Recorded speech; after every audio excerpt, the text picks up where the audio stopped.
우리 함께 본 말씀은 민수기 33장 3절부터 4절의 말씀입니다.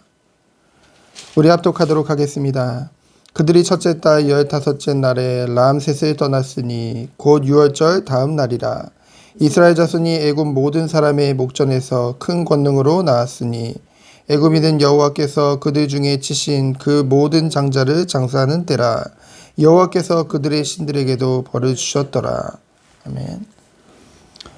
세상 사람들은 자연의 힘은 인정합니다. 그리고 과학의 힘, 지식의 힘에 대해서도 웬만큼 인정을 하죠. 하지만 살아계신 하나님은 인정하지 않습니다.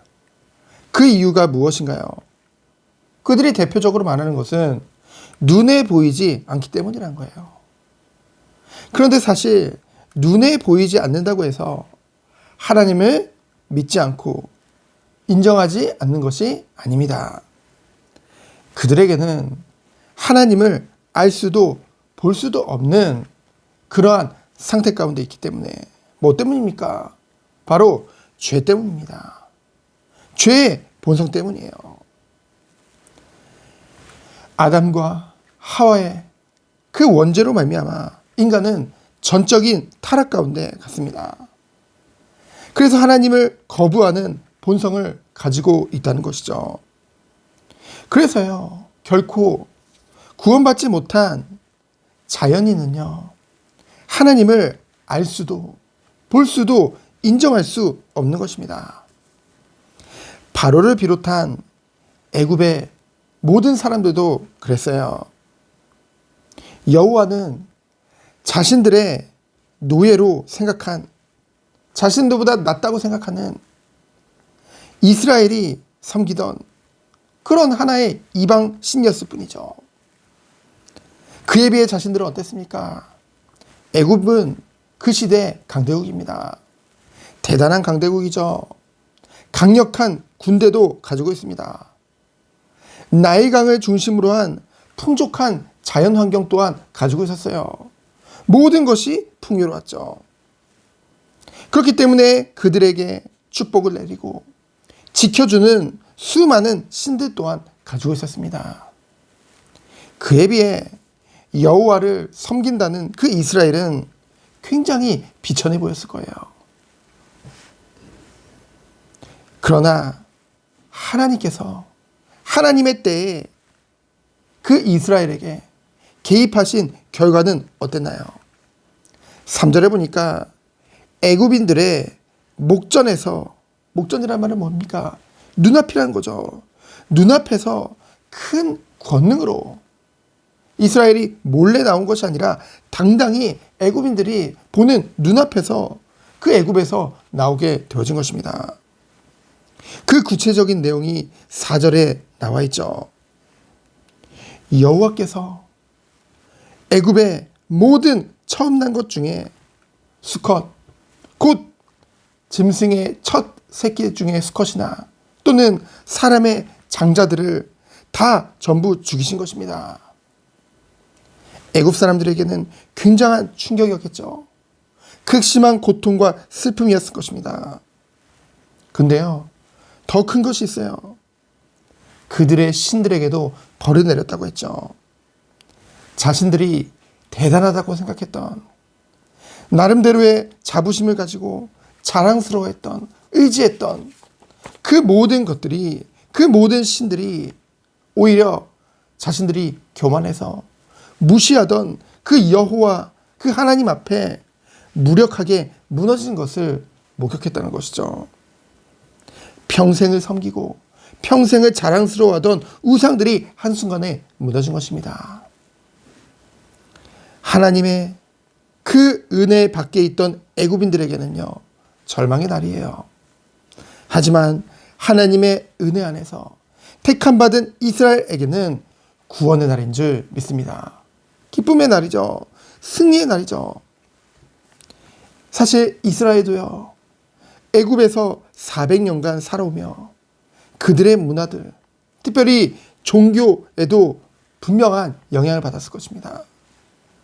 그래서 하나님 앞에 죄악의 길을 걷고 있었겠죠. 하지만 하나님이 개입하실 때, 하나님이 직접 개입하시는 그날, 하나님의 택한 이스라엘의 민족들은 구원의 날이요, 애굽은 완전한 심판의 날이었던 것이죠. 그들을 그 애굽에서 구원해내신 하나님은 그들을 이끄시어 어디로 인도하셨습니까? 바로 광야 40년의 생활이 시작되어졌죠. 겉으로 보기에는요, 차라리 애굽에 살 때보다 더 힘들어 보이고 어려워 보였을 것입니다. 좁은 길이죠. 하지만 하나님이 함께 하시는 길입니다. 하나님이 명령이기에 하나님의 뜻과 계획이 있기 때문에 하나님의 택함을 받은 하나님의 백성인 이스라엘이 나갈 길인 것이죠. 비록 그 길이 협착하고 좁은 길일지라도 애굽에서 긴 시간 동안 뿌리내린 하나님 앞에서가 아닌 모든 것들이 뭡니까? 치유되어지고 변화되고, 그러기 위해서 자신들이 가졌던 모든 것들이 깨지고 내려놓는 그런 시간이 바로 광야라는 것이죠. 그 광야는요, 그냥 무조건 먹을 것이 없고 입을 것이 없고 힘든 환경 가운데로 이끌는 것, 그 정도가 아닙니다. 중요한 건 뭡니까? 오직 하나님만을 바라보도록 성막 중심으로, 제사 중심으로, 바로 예배 중심으로 오직 하나님만을 바라보며 하나님이 주시는 것을 잊고 먹고, 그리고 그들에게 분명한 말씀을 주셨죠. 하나님의 율법을 수여하셔서 하나님의 백성이 하나님 백성답게 살도록 그 가장 분명한 가이드라인을 하나님이 제시해 주신 거예요.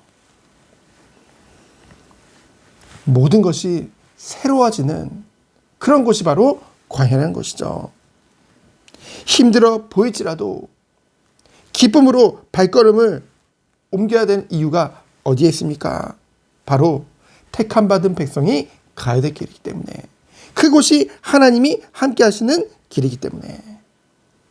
그런데 여전히 때로는 애굽의 미련도 보이죠.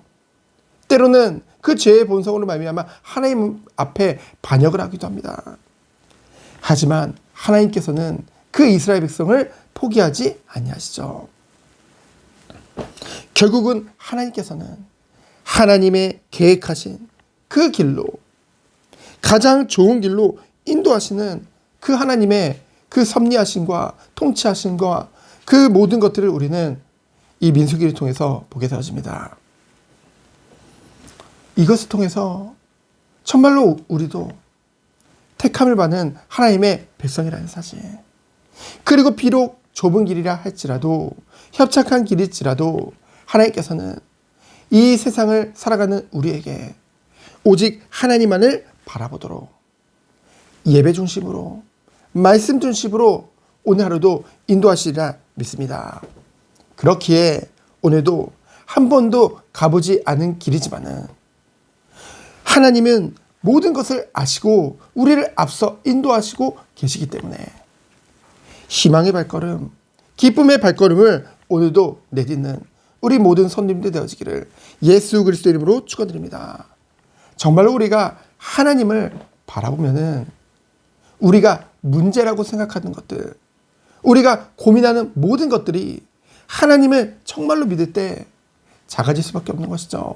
오늘 생명에서 한 말씀과 같죠. 하지만 우리가 다른 것에 집중할 때 그 문제는 더욱더 커질 수밖에 없고 더욱더 갈등은 커질 수밖에 없는 것입니다. 오직 하나님만을 바라보기를 축원드립니다. 시간 기도합니다. 하나님 감사합니다. 오직 하나님만을 바라보는 하루 되도록 주께서 축복하여 주옵소서. 하나님이 나를 사랑하시기에 가장 좋은 길로 인도하신다는 그 사실에 흔들리지 않도록 주께서 믿음을 더하여 주옵소서. 살아계신 예수 그리스도 이름으로 기도합니다. 아멘. 하나님 감사합니다.